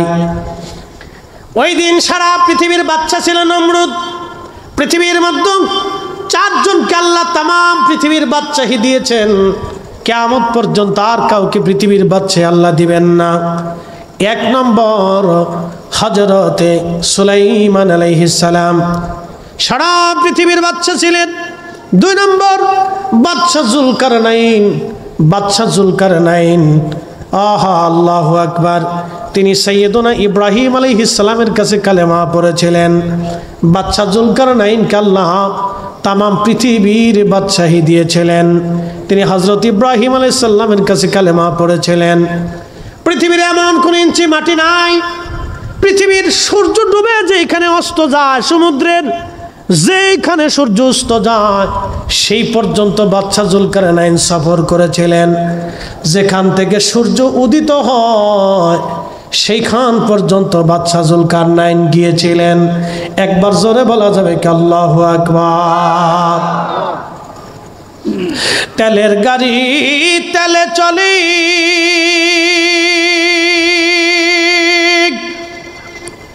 হাওয়ার গাড়ি হাওয়ায় উড়ে, তেলের গাড়ি তেলে চলে, হাওয়ার গাড়ি হাওয়ায় উড়ে, বিনা তেলে চালায় গাড়ি নবী সুলাইমান। আমরা সেই মুসলমান, আমরা সেই মুসলমান। যেখান থেকে সূর্য উদিত হয় জুলকারনাইন সেই পর্যন্ত সফর করেছিলেন। এর সীমানা জাপান, এরপরে উত্তর কোরিয়ার কোনাকুনি দিয়ে রাশিয়ার একটা ভূখণ্ড, যেখানে এখন আর যাওয়া সম্ভব না। এটা খুব দুর্গম এলাকা। এর পাশে জনপদ ছিল। এই জনপদে একটা জাতিকে তিনি পেয়েছিলেন, সে জাতির নাম ইয়াজুজ আর মাজুজ। নূহ আলাইহিস সালামের 4টে বেটা ছিল, 4টে সন্তান। একটা সন্তানের নাম হাম, সাম, ইয়াফেস এবং কেনান। আবার বলি হাম, সাম, ইয়াফেস এবং কেনান। এই হাম এবং সাম, কেনান কাফের হয়ে মারা গেল, মহাপ্লাবনে ডুবে মারা গেল। আর একটা সন্তানের নাম ইয়াফেস। এই ইয়াফেসের বংশধর হলো ইয়াজুজ মাজুজ। ইয়াজুজ মাজুজের দৈর্ঘ্য হবে 120 গজ, বড় বড় লম্বা, খুব বড় বড় জোয়ান মধ্য হবে, খুব বিভৎস হবে তারা। তাদের চুল দাড়িগুলি থাকবে লাল আর কালো, আমাদের চুল দাড়ি লাল আর সাদা। আর ইয়াজুজ মাজুজের চুল দাড়ি থাকবে লাল আর কালো, তাদের চেহারা হবে বিভৎস, সুঠাম দেহের, বিরাট বড় শক্তিশালী। তারা পৃথিবীতে যখন আসবে, ঈসা আলাইহিস সালাতু ওয়াস সালাম যখন দুনিয়াতে আসবেন, পৃথিবীর কিয়ামতের আগে দুনিয়াতে আসবেন, ভূমধ্য সাগর, আরব সাগর থেকে শুরু করে পৃথিবীর বড় বড় সাগরের পানিগুলি তারা খেয়ে শেষ করে ফেলে দিবে। এত পরিমাণে তারা হবে, এত শক্তিশালী তারা হবে, পৃথিবীর মানুষ মেরে মেরে একবারে মিসমার করে দিবে। সেই দিন শুধু পাক্কা ইমানদার ছাড়া আর কেউ বাঁচবে না। একসাথে বলবেন আল্লাহু আকবার। না না, আরো জোরে বলেন আল্লাহু আকবার। মক্কা মদিনায় তারা ঢোকার সুযোগ পাবে না। আরো জোরে বলবেন আল্লাহু আকবার। দাজ্জাল মক্কা মদিনায় ঢুকতে পারবে না। সেই দিন পাক্কা ইমানদার ছাড়া আর কেউ বাঁচতে পারবে না। সেই ইয়াজুজ মাজুজ পৃথিবীতে আসতো, মাঝে মধ্যে আক্রমণ করতো, মানুষ মেরে ফেলতো। লোকেরা বলল, বাদশা জুলকারনাইন, আপনি দয়া করে আমাদের জন্য ওই মানুষগুলি থেকে বাঁচান যারা বিভৎস এবং খুবই জালিম, যারা জুলুম করে অন্যায় করে। এই জন্য পৃথিবীতে যারা জুলুম করে অন্যায় করে তারা ইয়াজুজ মাজুজের বংশধর, তাদের রক্তের মধ্যে ইয়াজুজ মাজুজের রক্ত আছে। এরা নিকৃষ্ট, আল্লাহ জুলুম বাসকে পছন্দ করে না। জুলুম অবশ্যই ধ্বংস হয়ে যাবে, ন্যায় পৃথিবীতে প্রতিষ্ঠিত হবে। কথা বলেন ঠিক কিনা? ফিলিস্তিন আবার বিজয় হবে। কথা বলেন ঠিক কিনা? ইসরায়েলের পণ্য কোকা কোলা, পেপসি, এই ফান্টা, তারপরে আরো কিছু কিছু প্রোডাক্ট আছে, তারপরে Nestle company, Nestle coffee toffee খান, এই ইসরায়েলের পণ্য, এগুলি খাবেন না, কিনবেন না, এগুলি বয়কট করবেন। পেপসি, কোকা কোলা, নেসলে কোম্পানির পণ্যগুলি, এই যে যারা জানেন না এখন জানতেছেন, এগুলি কিনবেন না, এটি ইসরায়েলের প্রোডাক্ট। আপনি 1 টাকা দিয়ে যদি কিনেন তাহলে বুঝলেন আপনি ফিলিস্তিনের ভাইয়ের বুকে গুলি করছেন, আপনি জুলুমে সাহায্য করছেন। হ্যাঁ, কি কথা কন না কেন? জোরে বলেন। কষ্ট হচ্ছে আপনাদের? বলে একসাথে জোরে বলেন আল্লাহু আকবার। আমাদেরকে ন্যায়ের পথে থাকতে হবে। কথা বলেন ঠিক কিনা? হকের পথে থাকতে হবে। আল্লাহ কবুল করুক, বলেন আমিন। একটু দুরূদ শরীফ পড়েন। আল্লাহুম্মা সাল্লি আলা সাইয়্যিদিনা মুহাম্মাদ। আর একটু বাড়াই দেন। মাওলানা বন্ধু আমার, বাদশা জুলকারনাইন বললেন, ঠিক আছে আমি প্রাচীর নির্মাণ করে দেব। সেই দিন তিনি যে পাহাড়ের দুই পাহাড়ের মাঝখান দিয়ে বিরাট এক গিরিপথ ছিল, ওই গিরিপথ দিয়ে তারা আসতো। ওই পাহাড় বন্ধ করার জন্য ইয়াজুজ মাজুজের গিরিপথ বাদশা জুলকারনাইন তিনি লোহা গরম করলেন এবং সীসা গরম করলেন। লোহা এবং সীসা এবং তামা গরম করে এটাকে নরম করে বিরাট বড় গর্ত খনন করে বিরাট বড় পাহাড় উঁচু সমান এই লোহা এবং তামা দিয়ে সীসা দিয়ে এমন শক্তিশালী একটা প্রাচীর ওই সময় নির্মাণ করে দিলেন। আর বলে দিলেন ইনশাআল্লাহ তারা বের হতে পারবে না। কিন্তু ইয়াজুজ মাজুজ প্রত্যেক দিন ওই প্রাচীরটা ভাঙার জন্য চেষ্টা করে। তারা মানব জাতির একটা অংশ, কিন্তু খুবই শক্তিশালী। ওই প্রাচীরটা ভেঙে ফেলে দেওয়ার জন্য চেষ্টা করে।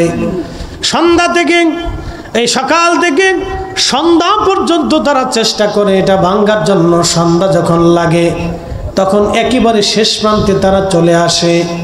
ওদের যিনি রাজা আছে, এই রাজা সর্দার, সে বলে যে চলো সন্ধ্যা লেগে গেছে, আগামীকাল আবার আমরা খুঁজব, এই প্রাচীর ভেঙে আমরা পৃথিবীতে আক্রমণ করব। কিন্তু সকালবেলা এসে তারা দেখে পুনরায় সেই প্রাচীর আবার নির্মাণ হয়ে যায়। আল্লাহর নবী বললেন কিয়ামতের আগে ঈসা রূহুল্লাহ আলাইহিস সালাম যখন দুনিয়াতে আসবেন তখন ইয়াজুজ মাজুজ দুনিয়াতে আসার আর সময় আসবে। তখন ওই যিনি সর্দার থাকবে তিনি প্রাচীর ভাঙ্গার যখন সন্ধ্যাবেলা আসবে, সন্ধ্যা আসার সময় প্রাচীর ভেঙে একেবারে শেষ প্রান্তে চলে আসবে, তখন ওই যিনি সর্দার থাকবে তিনি বলবে চলো আমরা ফিরে যাই, কালকে সকালবেলা আবার আমরা আসবো, ইনশাআল্লাহ কালকে আমরা এটা ভেঙে ফেলবো। এত কোটি লক্ষ বছর পার হয়ে যাবে তারা ইনশাআল্লাহ বলবে না, হাজার হাজার বছর চলে যাবে ইনশাআল্লাহ বলবে না। কিন্তু যেই দিন ইনশাআল্লাহ বলবে সেই দিন প্রাচীর তারা ভেঙে ফেলে দিয়ে দুনিয়ার মধ্যে তারা এত দ্রুত গতিতে ছড়ায় যাবে যে ভূমধ্য সাগরের মধ্যে কোনো পানি থাকবে না, কোনো নদীর পানি তারা অবশিষ্ট রাখবে না, সব খেয়ে দে একবারে সাবার করে দিবে। মানুষ মেরে মেরে সাফ করে ফেলবে, পৃথিবীতে বিভৎস লেগে যাবে, ইমানদার ছাড়া কেউ বাঁচতে পারবে না। সমস্ত মানুষেরা হযরতে ঈসা রূহুল্লাহ আলাইহিস সালাতু ওয়াস সালামের কাছে যাবে, ওগো আল্লাহর নবী আপনি তো এই নবীর উম্মত হয়ে আসছেন, আপনার দোয়ার বরকত আছে, ইয়াজুজ মাজুজের অত্যাচারে আমরা ধ্বংস হয়ে যাচ্ছি, পৃথিবী নিশ্চিহ্ন হয়ে যাচ্ছে, আপনি ওদের জন্য বদদোয়া করে দেন। হযরতে ঈসা রূহুল্লাহ আল্লাহর দরবারে হাত বাড়াবেন, রাব্বি এত বড় শক্তিশালী জাতি যাদের সাথে যুদ্ধ করার মতো সেনাবাহিনী আমাদের নাই, আল্লাহ তুমি এই জাতিকে ধ্বংস করে দাও। দেখবেন ইসরায়েল একদিন ধ্বংস হবে, আল্লাহর দরবারে এমন একজন হাত বাড়ায় কেঁদে ফেলবে যার হাত আমার আল্লাহ আসমান থেকে ফিরাবে না। কি কথা বলেন ঠিক না বেঠে?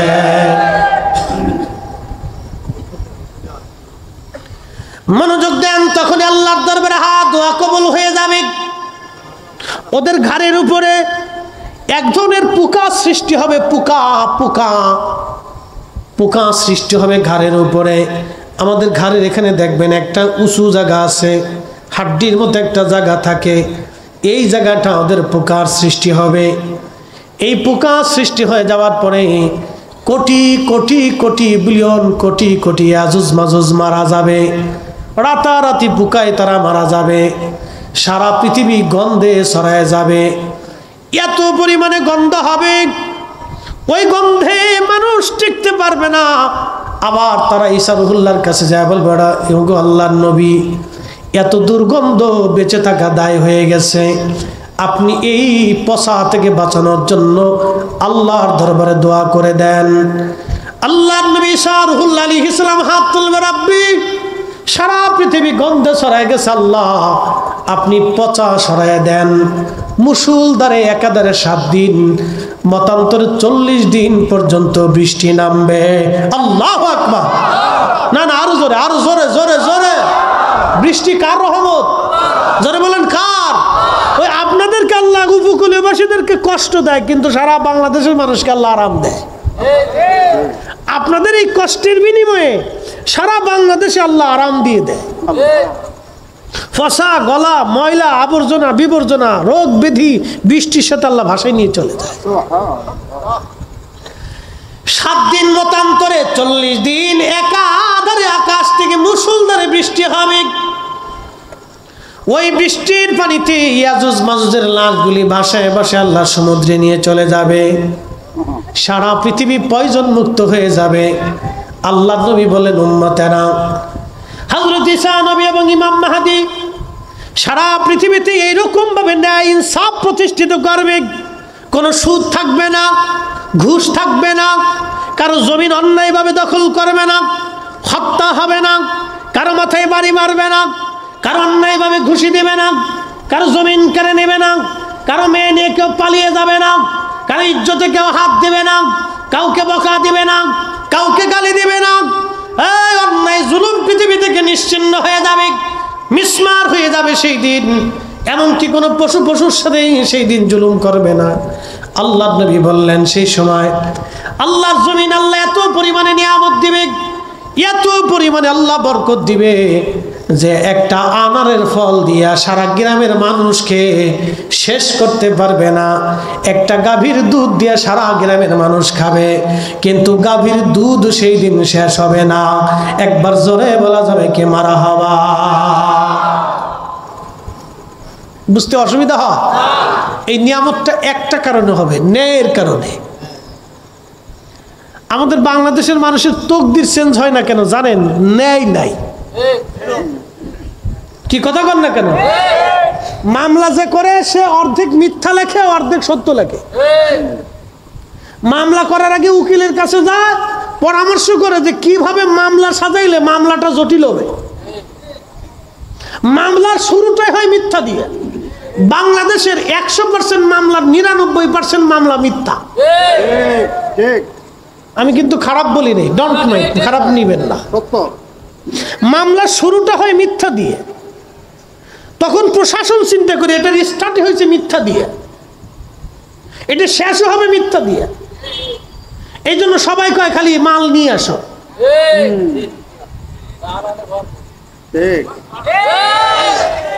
এই জন্য বৃষ্টি হয়, নিয়ামত বাড়ে না। ফসল হয়, ফসল বাড়ে না। গাভী আছে, দুধ হয় না। দুধ খান, শক্তি হয় না। ফল খান, বরকত হয় না। খাবার খান, কিন্তু বরকত হয় না। কারণটা কি? শুধু অন্যায়ের কারণে। এত পরিমাণে হয়েছে, সাক্ষ্য দিতে যায় যে সেও মিথ্যা বলে যায়। নামাজ পড়ে মিথ্যা সাক্ষ্য দিচ্ছে। কি কথা কেন আছে না?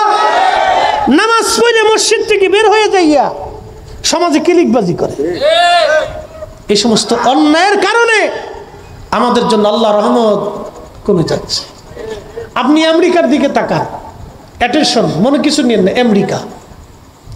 আমেরিকার যেই মেয়েরা হাফ প্যান্ট পরে চলে, সেই মেয়েরা ইসরায়েলের বিরুদ্ধে, ফিলিস্তিনের জন্য তারা মাঠে নেমে পুলিশের সাথে মারামারি করতেছে।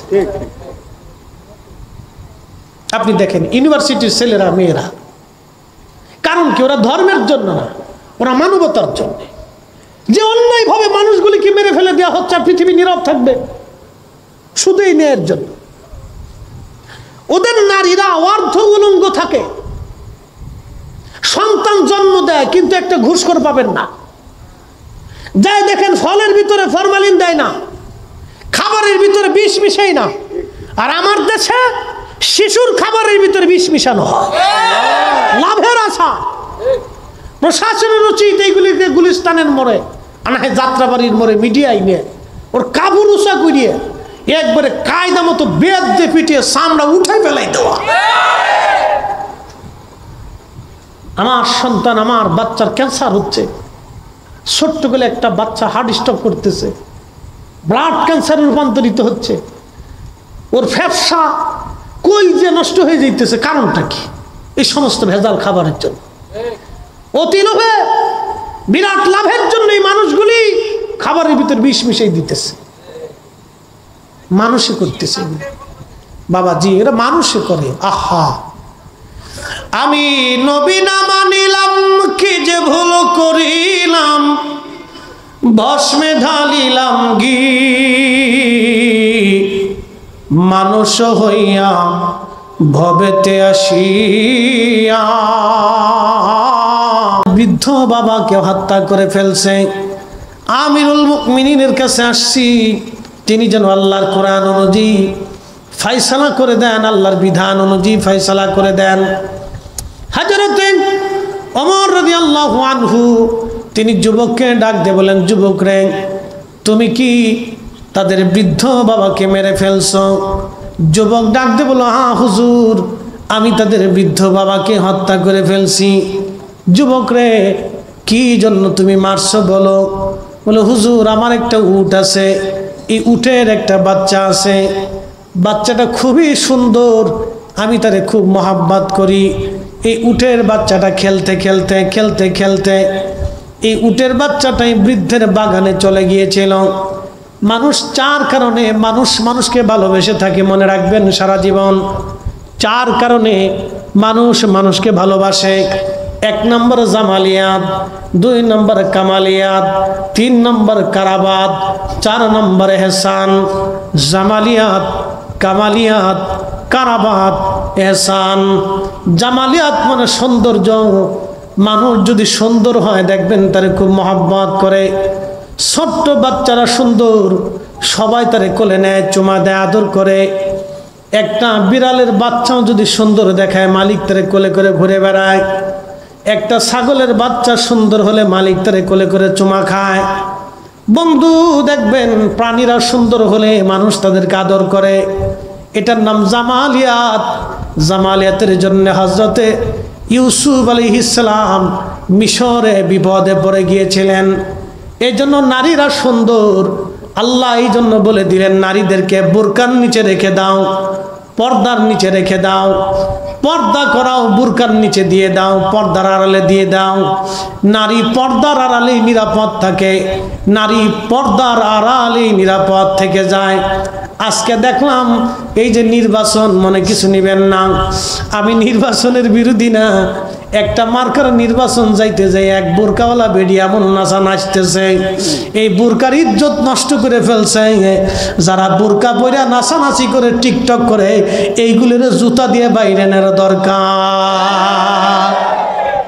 ও আমার মায়ের বোরকার ইজ্জত নষ্ট করছে, আমার পর্দানিসীন বোনের বোরকার ইজ্জত নষ্ট করে ফেলছে। বোরকা পরে যায় টিকটক বানাচ্ছে। কতটা নিকৃষ্ট মনের অধিকারী, নিচু মন, ছোট লোকের বাচ্চা। প্রিয় মুসলমান, সাতক্ষীরাবাসী, কষ্ট হইতেছে আপনাদের? এই হ্যাঁ, সারাত না, একবার কম দেব না। কালকে হলো আমার জুমা, আবার পরের দিন ফজরের নামাজ পড়ি এই হজ ক্যাম্পে চলে যেতে হবে, তো জ্বালা আছে। তো যা হোক, ইনশাল্লাহ এই একবারে কম সার্ভিস দিবার না, ভয় নেই। আমার সোহেল ভাই বলতেছে, ভাইজান হুজুর আপনি আসছেন, শুকরিয়া, আপনি আসাটা আমাদের জন্য ভালো। আপনি আসছেন, পাইছি আল্লাহর। আসলে এই অঞ্চলে আমার একটু আশাটা কম। আমি চট্টগ্রাম লেন, সিলেট লেন, এই ময়মনসিংহ লেন, এই অঞ্চলে বেশি প্রোগ্রাম আমার বেশি হয়। প্রত্যেক দিন সিজনে এদিকে আবার ওই বাদমাগরি, বাদাসা, রাত্রে, মিড রাইতে 2-3টে করে হয়। তো যার কারণে এই টানে আমার আসতে অনেক দূরত্ব হয়, অনেক দূরত্ব হয়। বিধায় অনেক সময় ইচ্ছা থাকলেও আমি নিতে পারি না, মানে বেশি কষ্ট হয়ে যায়। তারপর যা হোক, আল্লাহর ইচ্ছা, আসতে হবে, ইনশাল্লাহ আসবো। আপনাদের এই লেনে মানুষ ওয়াজ শুনতে খুবই আগ্রহী। একসাথে বলবো না মারহাবা? এটা ভালো একটা দিক। তো মনোযোগ দেন, আমি শেষ দিকে চলে আসব, কথাগুলো একটু শোনার প্রয়োজন। এই যে কথা বলছিলাম আমরা, ওয়াজ কোথায় রাখছিলাম বলেন তো? জামালিয়াত, জামালিয়াত, কামালিয়াত, কারাবাত, এহসান। জামালিয়াত মানে সৌন্দর্য। আমার রসুল এত সুন্দর ছিলেন, একসাথে বলবেন আল্লাহু আকবার। এত সুন্দর, পৃথিবীর কোনো মা এরকম সন্তান জন্ম দিতে পারে নাই। বিশ্ববিখ্যাত ইমাম হাফিজুল হাদিস, আজ থেকে 450 বছর আগের মক্কার ইমাম, ইমামুল হারামাইন আশ-শরীফাইন, মোল্লা আলী কারি মাক্কি হানাফি রহিমাহুল্লাহ, তিনি মক্কাতে দর্শ দিতেন 450 বছর আগের ইমামুল হারামাইন, মানে মদিনা এবং হারামের, দুই হারামের ইমাম ছিলেন তিনি। আল্লাহু আকবার। মদিনাতেও তিনি হাদিসের দর্শ দিতেন, মক্কাতেও তিনি হাদিসের দর্শ দিতেন। এত বড় মুহাদ্দিস ছিলেন, সেই জমানার হাফিজুল হাদিস ছিলেন। 1 লক্ষ হাদিস মুখস্থ ছিল। সুবহানাল্লাহ। একসাথে বলবেন আল্লাহু আকবার। তিনি আমার রসুলের প্রশংসা একটা কিতাব লিখছেন, আল মাউরিদুর রাবি ফি মাউলিদিন নবী সাল্লাল্লাহু আলাইহি সাল্লাম। মিলাদুন নবী নিয়ে আপনারা বিতর্ক করেন না, এটা অনেকে বুঝে না। এটা এই বিতর্ক করে আমরা আরো মুসলমানদের ভিতর ভাগ করে দিচ্ছি। কি কথা কন না কেন? দলে দলে ভাগ করে দিছি। দেখেন 450 বছর আগের মক্কার ইমামুল হারামাইন তিনি মিলাদুন নবীর উপর কিতাব লিখছে, আমার ঘরে আছে, আল মাউরিদুর রাবি ফি মাউলিদিন নবী সাল্লাল্লাহু আলাইহি সাল্লাম। উনারও 100 বছর আগে কিতাব লিখছেন আল্লামা ইমাম সুয়ুতি। তিনি মিশরের আল আজহার বিশ্ববিদ্যালয়ের তৎকালীন ব্রান্ড বড় চ্যান্সেলর ছিলেন, 2 লক্ষ হাদিসের হাফিজ ছিলেন। তিনার কিতাবের নাম হুসনুল মাকাসিদি ফি আমালিল মাউলিদ, মিলাদুন নবীর উপরে লিখছেন। তারও 100 বছর আগে আল্লামা ইমাম শামসুদ্দিন জাফরি রহমাতুল্লাহ আলাইহি মিলাদুন নবীর উপর কিতাব লিখছেন, আল মাউরিদুস সাদি ফি মাউলিদিল হাদি। একসাথে জোরে বলা যাবে না, মারহাবা। চিন্তা করেন তো, এগুলো আমার কাছে আছে। তো এগুলি নিয়ে যারা ঝগড়া করে, এগুলো আমি মনে করি এগুলো ছোট লোকই এক ধরনের ব্যবসা, ছোট লোকই কথা। আইম্মা ইকরাম যেখানে সমাধান দিয়ে গেছে সেখানে আমাদের কলম দেওয়া উচিত না। এখানে মীমাংসিত বিষয়, এটা নিয়ে ঝগড়া করার কোনো সুযোগ নাই। আমরা এগুলি কইরা আমাদের ভিতর ফাটল সৃষ্টি করছি। আমরা যুবকদেরকে আলাদা করে দিয়েছি, বৃদ্ধদেরকে আলাদা করে দিয়েছি, মা বোনদেরকে আলাদা করে দিয়েছি। কি কথা কন না, ঠিক কিনা? এগুলির কোনো মানে প্রয়াস নেই, কোনো সুযোগ নেই, সুযোগ দিবেন না। তো মোল্লা আলী কারি মাক্কি রাহিমাহুল্লাহ তিনি এই কিতাবের মধ্যে রাসূল করিমের একটা শান লিখছেন।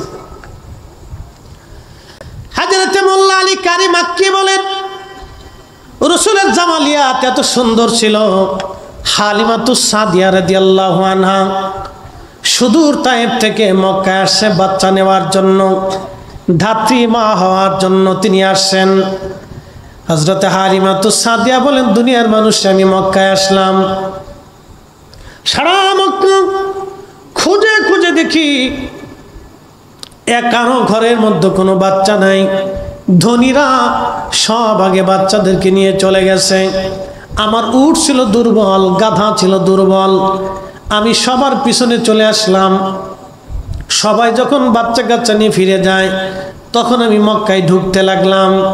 স্বামী আমাকে বলল, হালিমা একেবারে শূন্য চলে যাব, কিছু তো নিয়ে যাওয়ার দরকার। বলে বাচ্চা তো একটা বাচ্চা আছে, তার নাম মোহাম্মদ, বাবার নাম আব্দুল্লাহ, মায়ের নাম আমেনা। বাবা মৃত, সন্তানটা এতিম, দাদার ঘরে থাকে। কে তার ভরণ পোষণ দিবে, কে তার পয়সা দিবে? আমরাও তো নিজেরাও গরিব, এতিম বাচ্চা নিয়ে আমি কি করব? হালিমার স্বামী সেই দিন থেকে বলতেছে, হালিমা রে, বাচ্চাটা নেই বা না নেই, চলো না একটাবার বাচ্চাটা দেখে আসি কেমন। একবার জোরে বলা যাবে কি মারহাবা? ওরে এতিম বলে নিল না কেউ, নিলেন বিবি হালিমা, ঠিক কিনা? এতিম বলে সেদিন কেউ থেকে নেই নাই, কিন্তু হালিমা রাদিয়াল্লাহু আনহা নিলেন। হালিমা বললেন, আমি গেলাম, যাওয়ার পরে হযরত আমেনার ঘরে ঢুকলাম, দেখি তার বক্ষ মোবারকের উপরে সাদা রেশমের একটা কাপড় দিয়ে আবৃত করা, তার নিচে সবুজ একটা রেশমের কাপড় দিয়ে ঢেকে দেওয়া। এত সুন্দর সুঘ্রাণ। আমি ঘরের মধ্যে ঢুকে দোলনার পাশে গেলাম, দোলনার মধ্যে শোয়ানো ছিল, নবী ঘুমিয়েছিলেন। মোল্লা আলী কারি মাক্কি আল মাউরিদের মধ্যে আরো 27টা কিতাবের হাওয়ালা দিয়েছেন। 27টা কিতাবের মধ্যে লিখেছেন এইভাবে। হালিমা বলেন, আমি ভিতরে ঢুকলাম, ঢোকার পরে এত সুন্দর চেহারা কোন মা জন্ম দিতে পারে আমি হালিমা কোনোদিন কল্পনা করি নাই। চিৎকার মেরে জোরে বলেন না মারহাবা।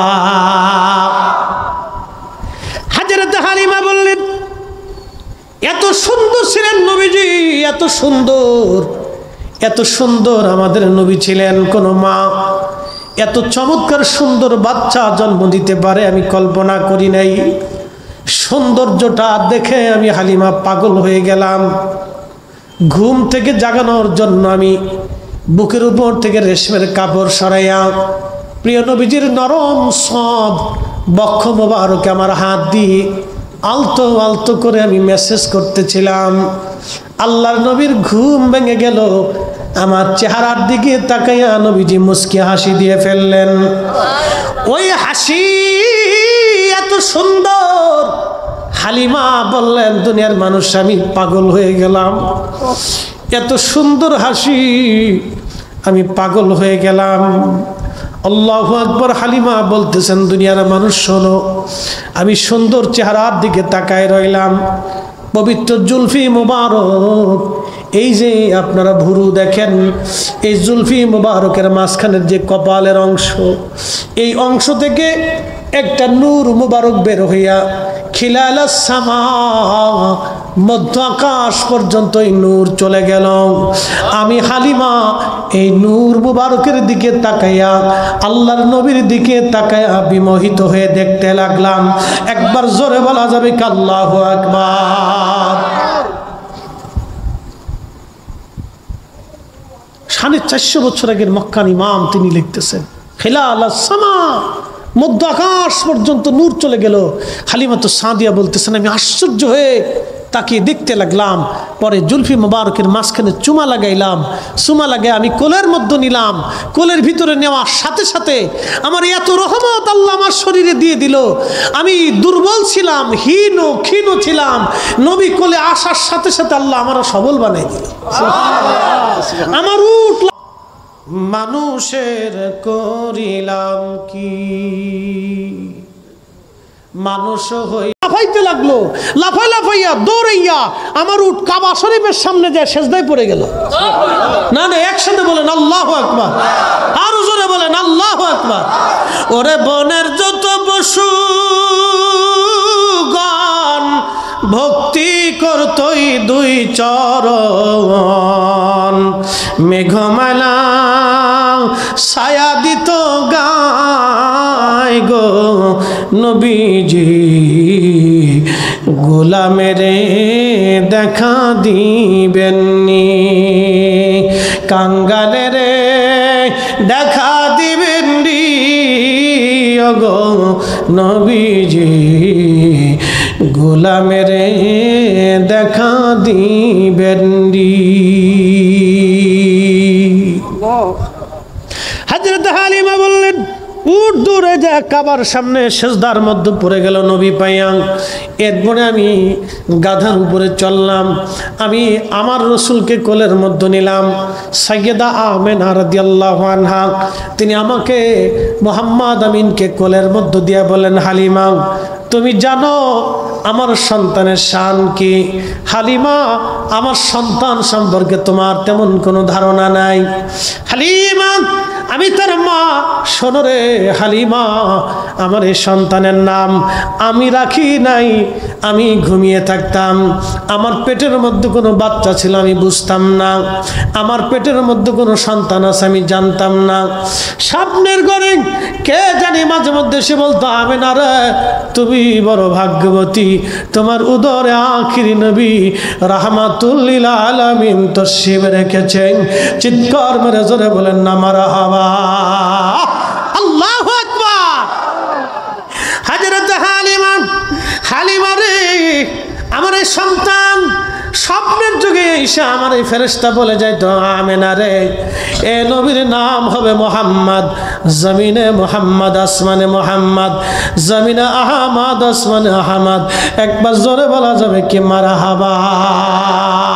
আল্লাহুম্মা সাল্লি আলা সাইয়্যিদিনা মাওলানা মুহাম্মদ আলি সাইয়্যিদিনা মুহাম্মদ। কথা লম্বা বাড়াবো না, এটার নাম হলো জামালিয়াত। জামালিয়াত, 2 নাম্বারটা হলো কামালিয়াত। ওই যে উট নবী চিনে ফেলল, নবীর কামালিয়াত। আল্লাহু আকবার। কামালিয়াতের কারণে মানুষ মানুষকে ভালোবাসে। এই যে আপনারা হযরত আবু বকর সিদ্দিক ফুরফুরাবি রাহমাতুল্লাহ আলাইহিকে কেন ভালোবাসলেন? আল্লাহর ওলি ছিলেন। গুনারগর কাটিকে কেন ভালোবাসেন? নলতা শরীফের হুজুর কেবলাকে কেন ভালোবাসেন? শাহজালালকে কেন ভালোবাসেন? খানজাহান আলীকে কেন ভালোবাসেন? উনরা আল্লাহর পেয়ারা ছিল, উনরা কামালিয়াতের অধিকারী ছিল, বিদায় আমরা ওনাদেরকে ভালোবাসি। জামালিয়াত ও কামালিয়াত। 3 নাম্বার হলো কারাবাত। কারাবাত মানে নৈকট্য। আপনি বন্ধুর সাথে যত কাছাকাছি থাকবেন, যত দেখা সাক্ষাৎ হবে, উঠা বসা হবে, চলাফেরা হবে, তত মহাব্বত বাড়তে থাকে, বাড়তে থাকে, বাড়তে থাকে। এটার নাম কারাবাত। এই জন্য সন্তানদেরকে সময় দিতে হয়, স্ত্রীকে সময় দিতে হয়, ফ্যামিলিকে সময় দিতে হয়, সমাজকে সময় দিতে হয়, মানুষদেরকে সময় দিতে হয়, বন্ধু বান্ধবদেরকে সময় দেওয়া লাগে। এটার নাম কারাবাত।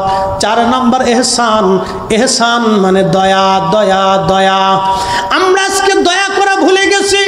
আল্লাহর নবী বললেন, মাল্লাম ইয়ারহামিন নাস মাল্লাম ইয়ারহামিল্লাহ। যে মানুষকে দয়া করে না, আল্লাহ তাকে দয়া করে না। যে মানুষকে দয়া করে না, আল্লাহ তাকে দয়া করে না। আমরা নিজেরা খাই কিন্তু প্রতিবেশী গরিব থাকে, আমরা নিজেরা খাই কিন্তু প্রতিবেশী খায় না, আমরা নিজেরা ভালো মন্দ খাই কিন্তু প্রতিবেশীদেরকে দেয় না। আপনার বাড়ি যদি গরুর গোশত রান্না হয়, প্রতিবেশীর বাড়ি যদি চাচা দাদা গরিব দরিদ্র থাকে, দাদি নানি যদি দরিদ্র থাকে, তাহলে তাকে ডেকে নিয়ে আসবেন, অথবা তার বাড়িতে আপনারা তরকারি খাবার পৌঁছায় দিয়ে আসবেন। আল্লাহর নবীর সারা জীবনের সুন্নত ছিল এটা, উম্মত তোমরা তরকারির মধ্যে ঝোল বাড়ায় দাও, তরকারি বাড়াও, নিজেরা খাও, প্রতিবেশীদেরকে তোমরা খাওয়াও। আজকে এই সুন্নত আমরা ভুলে গেলাম, এই সুন্নতের কথা আজকে আমাদের মনে নাই। আমরা নিজেরা খাবো, প্রতিবেশীদেরকে খাওয়াবো, আমরা নিজেরা খাবো, আত্মীয় স্বজনদেরকে খাওয়াবো। আল্লাহ বললেন, ইন্নাল্লাহা ইয়ামুরু বিল আদলি ওয়াল ইহসানি ওয়া ইতাইযিল কুরবা। তোমাদেরকে হুকুম করলাম পৃথিবীর মধ্যে তোমরা ন্যায় করবা, অন্যায় করবা না, আর ইহসান করবা, দয়া করবা, মায়া করবা, দয়া করবা, মায়া করবা। মানুষকে দয়া করবা, সৃষ্টিকে দয়া করবা, মাখলুককে দয়া করবা, মানুষকে দয়া করবা। যার অন্তরে দয়া নাই সে মানুষ হতে পারে না, যার অন্তরে ভালোবাসা নাই সে মানুষ হতে পারে না, যার অন্তরে মায়া নাই সে মানুষ হতে পারে না।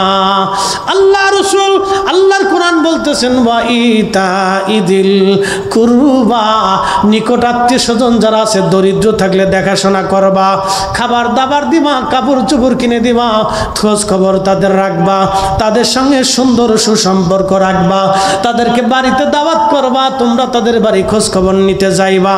আত্মীয়তার সঙ্গে যারা সুসম্পর্ক রাখে, আল্লাহ রাসূল বলেন আমার আল্লাহ তার সঙ্গে সুসম্পর্ক রাখে। আর যে আত্মীয়তার সাথে সম্পর্ক নষ্ট করে, আল্লাহ রাসূল বলেন আল্লাহ তার সঙ্গে সম্পর্ক নষ্ট করে। অতএব এইগুলি আপনারাও খেয়াল করে চলবেন। আল্লাহ আমাদের তৌফিক দান করুন, সকলে বলেন আমিন। আর কথা বাড়াবো না, আসেন আমরা প্যারা নবীজিকে দাঁড়ায় সালাম জানাই। ইয়া নবী সালাম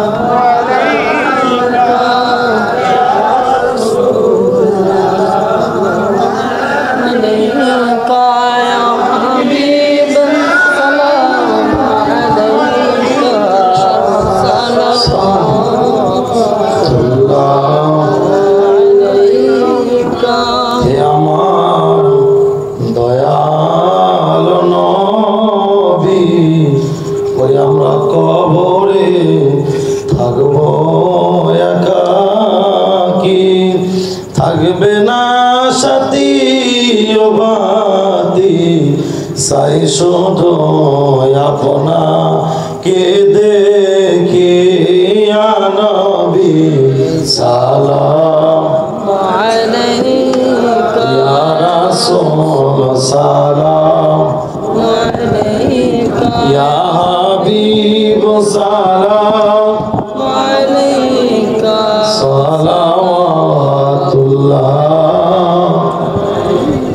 গুনাহের কারণ ঘরে আমার ও রাসূল পাইলাম না দিদার আপনার কাঁদিয়ে গোলাম দাঁড়ায়া ওগো দিদার দেন একবার আসিয়া ইয়া নবী সালাম